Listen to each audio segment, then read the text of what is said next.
رمضان شریف کے مہینے میں بیوی سے ہم بستری کرنے کے 3 بڑے فائدے۔ شام کو افطاری کے بعد صبح سحری کا وقت ختم ہونے سے پہلے زوجین جمع کر سکتے ہیں، جیسا کہ قرآن مجید میں اللہ تعالیٰ کا ارشاد ہے، تمہارے لیے روزوں کی راتوں میں اپنی بیویوں کے پاس جانا حلال کر دیا گیا ہے، وہ تمہاری پوشاک ہیں اور تم ان کی پوشاک ہو۔ اللہ کو معلوم ہے کہ تم اپنے حق میں خیانت کرتے تھے، سو اس نے تمہارے حال پر رحم کیا اور تمہیں معاف فرما دیا، بس اب روزوں کی راتوں میں بے شک ان سے مباشرت کیا کرو اور اللہ نے جو تمہارے لیے لکھ دیا ہے۔ رمضان المبارک کے دن کے وقت روزے کی حالت میں میاں بیوی کا ہم بستری کرنا منع ہے، البتہ غروب آفتاب کے بعد سحری کا وقت ختم ہونے سے پہلے تک میاں بیوی کا ازدواجی تعلق قائم کرنا جائز ہے۔ واضح رہے کہ رمضان المبارک میں روزے کی حالت میں اپنی بیوی سے ہم بستری کرنے سے روزہ فاسد ہو جائے گا۔ ہمارے معاشرے میں ایک سوال ذہنوں میں ہمیشہ رہتا ہے کہ رمضان شریف کے مہینے میں بیوی سے ہم بستری کرنا کیسا ہے؟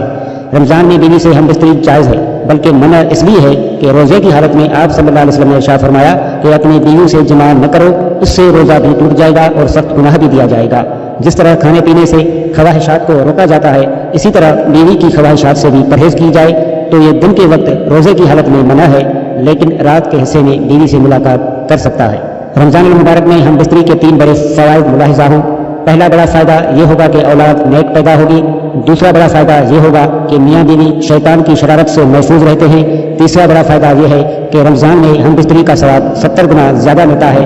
ان تینوں فوائد کی الگ الگ وضاحت ہے، اگر ایک ایک پر وضاحت کی جائے تو ویڈیو کافی لمبی ہو جائے گی، اس لیے اسی پر ہی اکتفا کرتے ہیں۔